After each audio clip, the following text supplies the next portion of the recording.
Hello mga ka-vibes, ako nga pala si Mara Green TV at ituturo natin kung paano nga ba mag-task kay Popo. Ayan, pindutin nga natin to.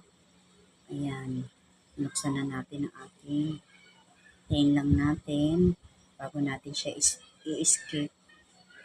Ayan. Dito, punta tayo dito sa pinaka open natin. Tapos, dito natin, pindutin natin itong reward. Ayan nga, reward.